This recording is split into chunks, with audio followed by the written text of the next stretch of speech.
you and we bless you. Tunakushukuru kwa sababu ya jinsi wewe ulivyo mkuu. Asante kwa sababu sifa na utukufu ni zako Baba. Tunakuheshimu, tunasema ni asante. Tunaposhiriki katika neno lako asubuhi ya leo Baba, tunaomba ukatunenee. Neno lako liwe na mahali ndani ya roho zetu. Ni asante Mfalme, maana ni mwaminifu. Kwa jina la Yesu Kristo tumeomba na hata kuamini. Amen. Amen. Tunaweza kuketi katika uwepo wake Mungu. Hallelujah. Praise be to God. Basi ningetaka kuwakaribisheni iliyopo katika nyumba ya Mungu asubuhi ya leo. Nitakwambia karibuni sana katika jina la Yesu Kristo. Wanaotufuata katika Facebook na YouTube, nawaambia karibuni sana katika ibada yetu ya kanisa la Full Gospel Churches of Kenya Kajiado Town. Tunaposhiriki kwenye neno lake Mungu. Ujumbe wangu wa siku ya leo, ningelitaka tuweze kushiriki ujumbe. Kichwa cha ujumbe wangu ni kuhusu, kwa kizungu tunasema kwamba ni maintaining brotherly love, ama tuseme kwa njia nyingine ni kuhifadhi upendo wa kindugu. Kuhifadhi upendo wa kindugu, huo ndio ujumbe wangu wa siku ya leo. Ninaposema habari ya kuhifadhi, ni kusema ya kwamba unaweza kuwepo, lakini pia kuna hali ya kuservice upendo wetu, kumaintain, kuhifadhi ili ukakae ukiwa mpya kila wakati. Mtu anaweza kanunua gari, lakini kununua gari ni jambo moja na kumaintain pia ni jambo lingine. Mtu anaweza kajenga nyumba, kukaa kwa nyumba ni jambo moja na kumaintain hiyo nyumba ni jambo lingine. Bwana asifiwe. Yes, kwa hiyo naongea habari ya kumaintain ama kuservice our brotherly love this morning, na Mungu wetu atapata kutubariki. Ningetaka tuweze kuangalia katika kitabu cha Warumi 12 na mstari wake ni 9 mpaka 10, alafu tutasikia vile Biblia inavyosema. Romans 12 and verse 9 to 10. Na hivi ndivyo Biblia inavyosema: pendo na lisiwe na unafiki, lichukieni lililo ofu, mkiambatana na lililo jema. Mstari wa 10, kwa pendo la udugu mpendane ninyi kwa ninyi, kwa heshima mkiwatangulisha wenzenu. Bwana asifiwe. Hii ni Paul alikuwa akiwaandikia Warumi, lakini akawaambia kwamba be devoted to one another in brotherly love. Bwana asifiwe. Ya kwamba tupendane. Mstari wa 10 nasema kwa pendo la udugu mpendane ninyi kwa ninyi, kwa heshima mkiwatanguliza wenzenu.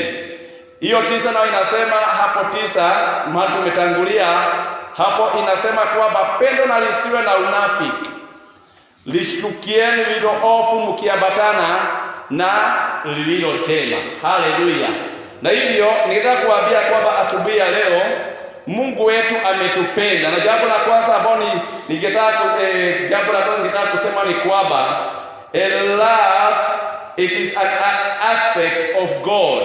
Mungu wetu ndiye mwanzilizi wa upendo huu. Ni jambo la Mungu, hali yetu ya kufanya nini?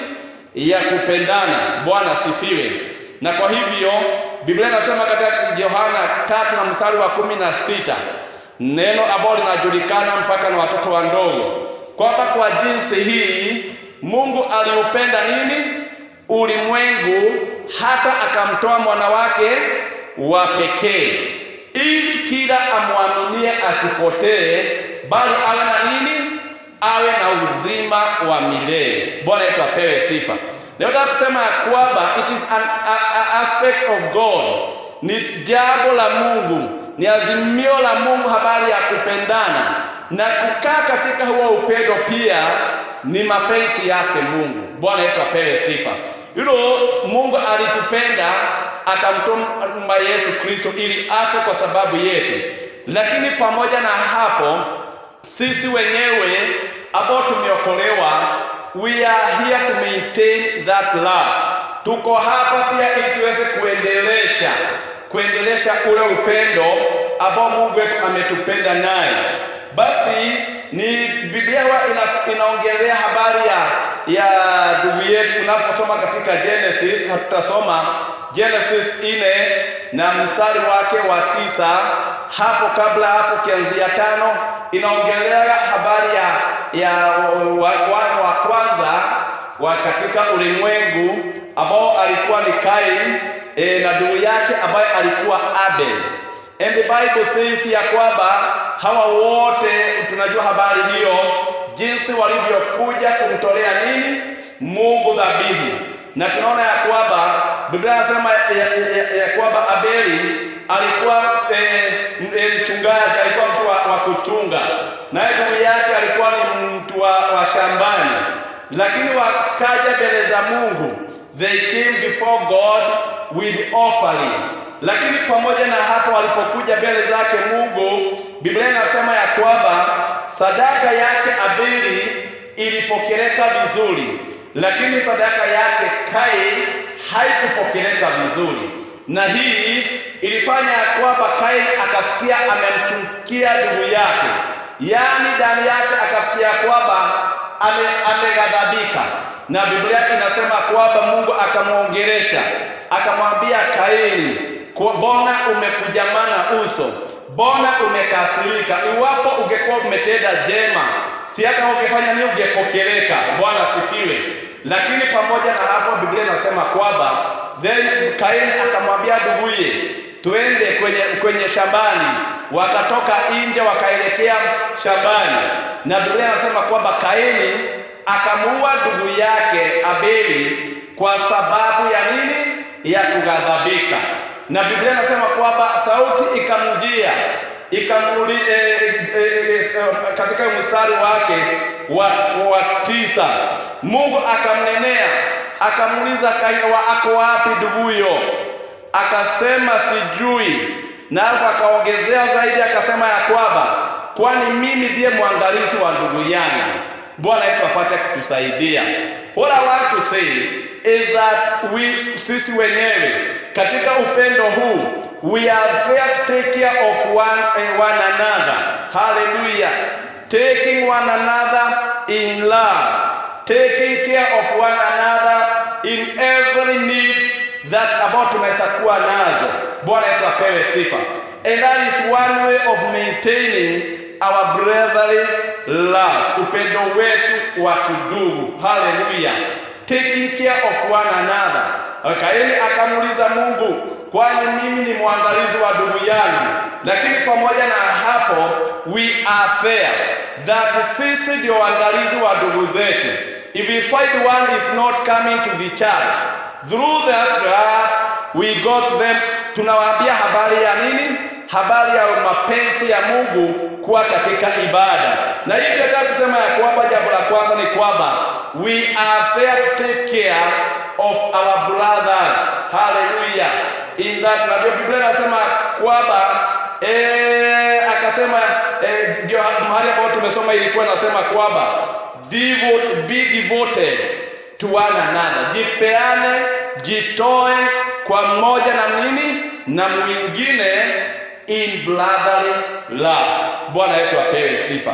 Na hivyo nataka kusema ya kwamba Mungu wetu ametuita ili tupendane.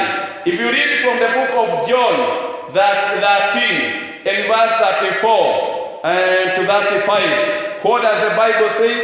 John 13, 34 to 35.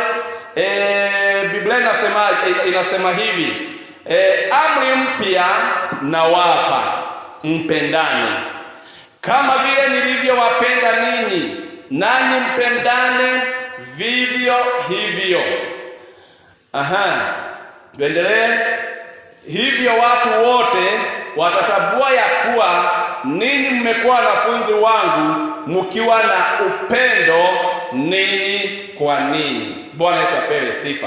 Hapa the Bible says, Yesu akasema ya kwamba command I give to you, love one another. Bwana asifiwe. Na ni jambo moja ni kwa Mungu wetu akinifundisha ni kwamba licha ya mambo mengi ambayo Biblia inasema tufanye hivi na wakati wa Musa, lakini Biblia inasema kwamba lililo kuu ni kupenda mwenzako. It is taking care of your neighbor. Taking care of your brother. Kushughulikia ndugu yako. That is what God has called us for. Praise be to God. Na hivyo nataka kusema ya kwamba loving is brother love is the greatest commandment ambao Mungu ametupatia, hali ya kupenda huyo mwingine. Bwana asifiwe. Na hivyo ninasema kwamba hivyo watu wote ya kwamba tunapofanya hivyo watu wote watatambua ya kuwa ninyi mmekuwa wanafunzi wangu, mkiwa na upendo ninyi kwa ninyi. Hallelujah. And so here we can see that loving is an indication or it indicates that we are the disciples of Jesus. Hallelujah. Yani unapopenda mtu na anapoendelea na huyo upendo, inadhihirisha ya kwamba you are one of the disciples of Christ Jesus. Kumbe hata kusema kwamba sisi ni wafuasi wa Yesu, sisi ni wana wa Mungu haitoshi, but the love that we show, it indicates that we are disciples of our Lord Jesus Christ. Amen.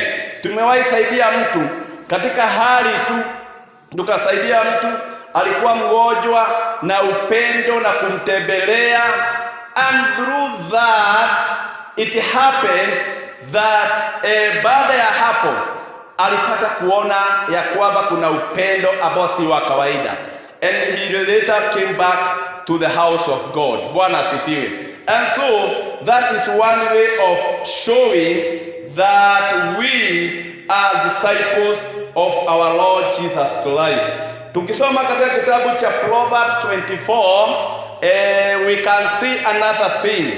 In Proverbs 24 and verse 17 and 18, Biblia inasema ya kwamba Mithali, that is Proverbs ni Mithali 24 mstari wake wa 17, Biblia inasema, usifurahi adui yako aangukapo, wala moyo wako usishangilie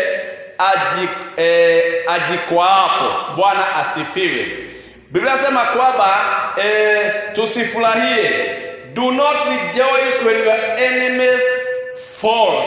Bwana asifiwe. You know, one of the areas where we can show our love, it is through our enemies. Who is your enemy in this world? It is very hard to answer that question. Ya kwamba fulani, unaona mtu fulani, huyo ni adui yangu. It can never happen. Bwana asifiwe. But the real thing is, the Bible talks of an enemy. Lakini wewe hapa unafikiria hamsikizani. The Bible says ya kwamba tumfanye nini? Tumpende. Praise be to God. Na Biblia inasema kwamba do not rejoice when your enemy falls. And so sometimes, I don't know where it comes from, when you see a brother and a sister, mmoja hapendi mwingine kufanya nini? Apate mafaulu, apate kuendelea. Na wakati mwingine even in the business, unaweza kumwona mwingine anamwendea mwingine, and they are brothers and sisters in the house of God. Bwana asifiwe. Lakini in all those areas, it is that we should not allow and we should not rejoice wakati biashara ya mtu inapoanguka. I always laugh when I see somebody lazy. Wakati napoona mtu amafanya nini? Anainuka. I feel good. Bwana yetu apewe sifa. Because I normally say ya kwamba when one is lazy, is going up, through the love that I have, I will also go up. Bwana yetu apewe sifa. But somebody saying, When you finyilia somebody, unapomfinyilia mtu, unampeleka chini, you also go down. Bwana yetu apewe sifa. And so what is our secret? Let us raise one another in love. Praise be to God. And by so doing, by raising somebody up, we will also go up with him. Praise be to God. Yes, wewe mwenyewe kama ukiona maybe kuna mtu ambaye ni mpinzani wako in the business, don't pray for his or her downfall. Muinue katika Mungu. Praise be to God. And that is my secret. Raising somebody up and believe that through that I will also go up. Praise be to God. And so Mungu wetu apate kutusaidia. Ningetaka tusome another verse in the book of 1 Corinthians 13. 1 Corinthians 13 and verse 1. And here the Bible says, kwa Korintho wa kwanza 13 na mstari wake wa kwanza kuendelea mpaka hapo chini. Biblia inasema, nijapo sema kwa lugha za wanadamu na za malaika, kama sina upendo, nimekuwa shamba iliyo na upatu uvumao. Tena nijapo kuwa na unabii na kujua siri zote za maarifa yote, nijapo kuwa na imani timilifu kiasi cha kuweza kuhamisha milima, kama sina upendo si kitu mimi. Tena nikitoa mali zangu zote kuwalisha maskini, tena nikijitoa mwili wangu niungue moto, kama sina upendo hainifaidi kitu. Tuendelee.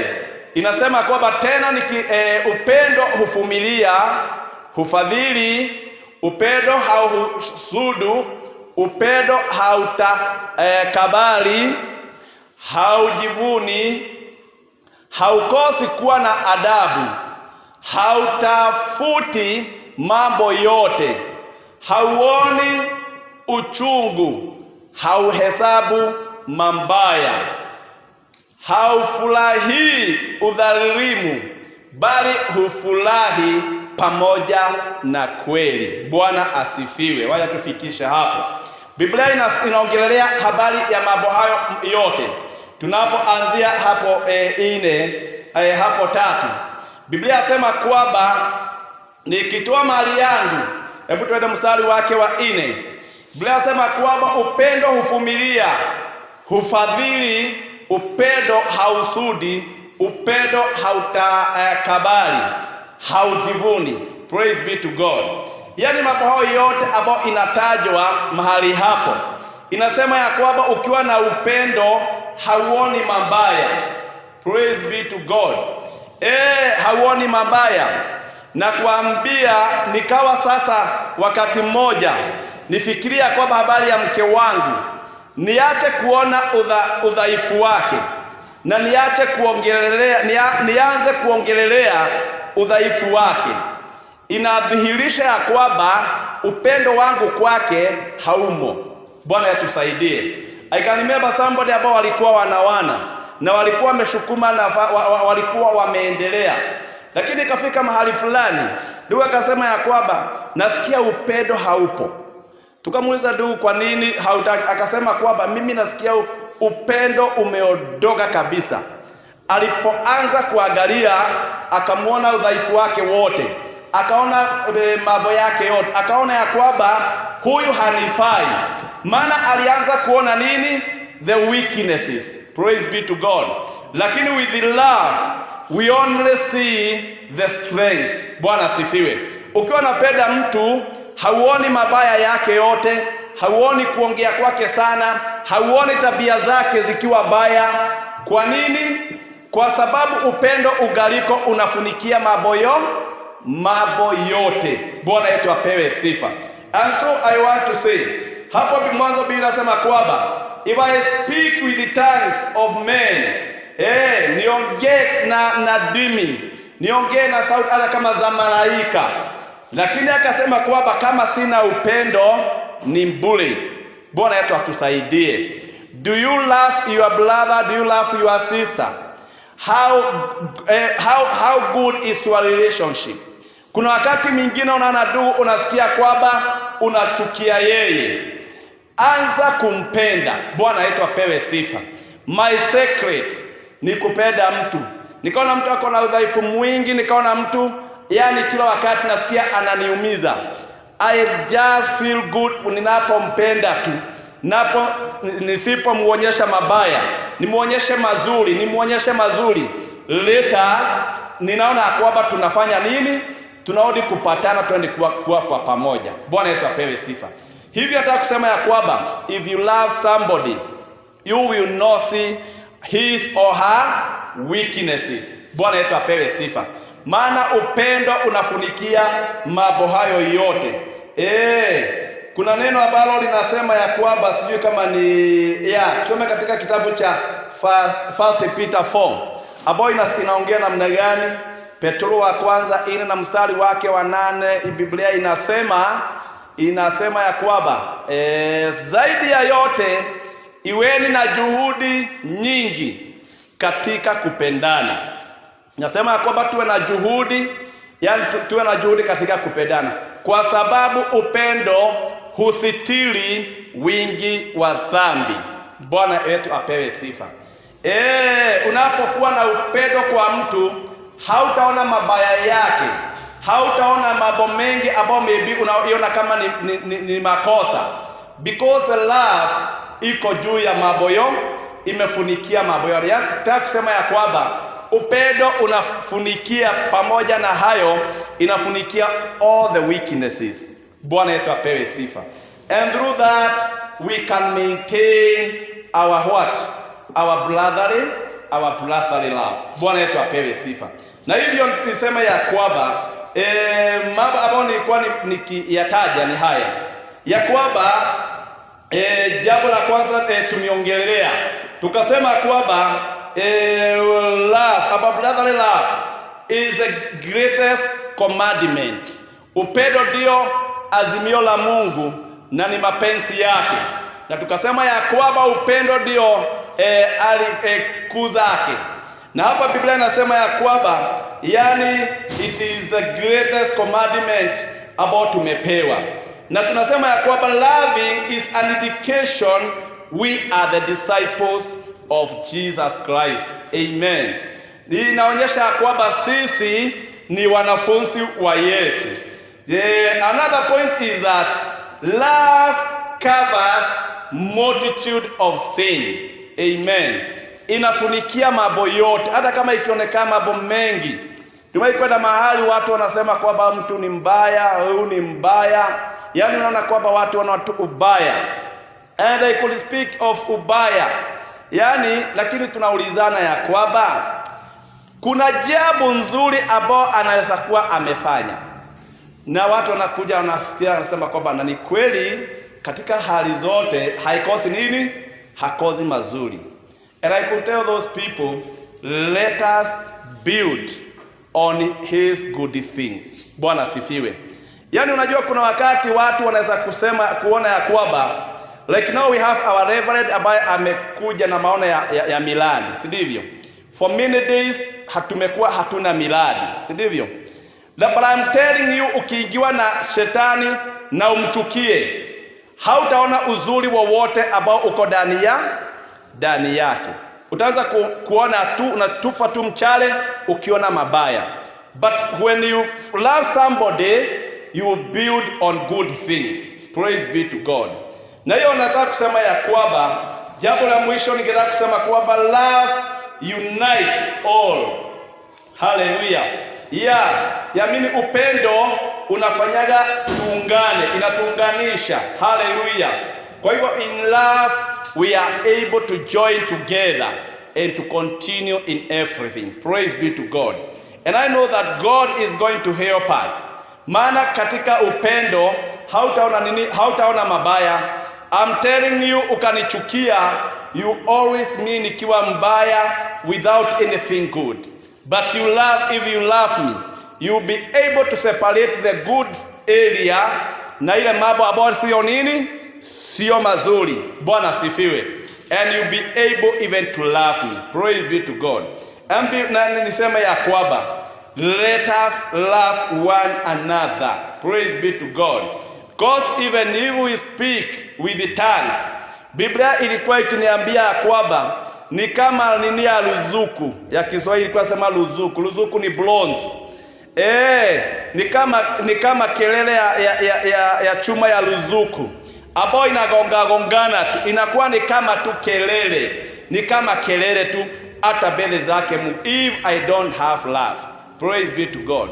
But if I want to have breakthrough with my God, wacha nianze ku practice his love. You know the Bible says in 1 John, it says 1 John 3. Hapo anasema kwamba tazameni ni upendo mkuu namna gani aliyotupenda naye Baba, ya kwamba tuitwe wana wa Mungu, na hivyo ndivyo tulivyo. Bwana yetu apewe sifa. Na Biblia inasema kwamba maana haijajulikana jinsi kutakavyokuwa, lakini atakapodhihirishwa tutafanana na yeye. Praise be to God. Hivyo nataka kusema ya kwamba let us practice that love ambao Mungu wetu alituletea kupitia kwa mwanae Yesu Kristo. Let us love one another, na Mungu wetu naye atapata kutusaidia. Hallelujah. Let us not rejoice when our enemies, ama wale ambao hatuwapendi wanapoanguka, because when we lay them up, we also go up. When we bring them down, we also be going down. Praise be to God. Ningetaka nifikishe hapo. Ningetaka niweze kuomba na wewe katika jina la Yesu Kristo, na maana naamini ya kwamba Mungu wetu amekunenea. Haukosi lile ambalo unaloliweka mbele zake Mungu. Ningetaka kuomba pamoja na wewe katika jina la Yesu Kristo. Baba, katika jina la Yesu tunakushukuru kwa sababu wewe ni mwema. Asante kwa sababu ya msikilizaji na mtazamaji wangu. Nataka kumbarikisha Mungu wetu mbele zako. Biblia inasema kwamba upendo unafunika mambo yote. Baba, utusaidie kumaintain upendo wa udugu katika jina la Yesu Kristo. Ni asante kwa sababu mfalme mwema, upendo umetoka kwako. Wewe ndiye author, oh God. Tunaomba utusaidie tunapoliletuana nadha. Baba, utusaidie kuinuana katika jina la Yesu. Tunasema ni asante, maana ni mwema, maana ni mwaminifu. Kwa jina la Yesu Kristo tumeomba na hata kuamini. Amen. Amen. Mungu wetu wabariki.